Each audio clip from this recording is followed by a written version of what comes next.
दौरान हाथ फिसलने से गिरी और टायर के नीचे आ गई।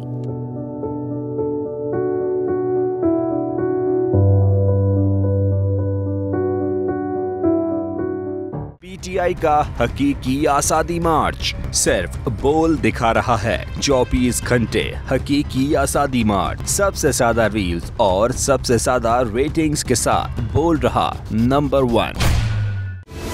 सबसे बड़ी कवरेज, सबसे बड़े पैनलिस्ट, हमने तो बड़ी पीएमएलएन के वार सहे, वो भी बिला वजह। सबसे ज्यादा रिपोर्टर्स। इलेक्शन कमीशन की जानिब से कोई इंतजाम इतने अच्छे तरीके से नहीं किए गए।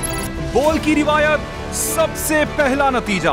अहम खबर है बहावलनगर भी कप्तान का, पीटीआई कामयाब, मुकम्मल गैर हतमी गैर सरकारी नतीजा सिर्फ बोल न्यूज पर। लम्हा बा लम्हा इलेक्शन की खबर सिर्फ बोल पर। सब्सक्राइब करें और बेल दबाएं ताकि कोई खबर रह न जाए।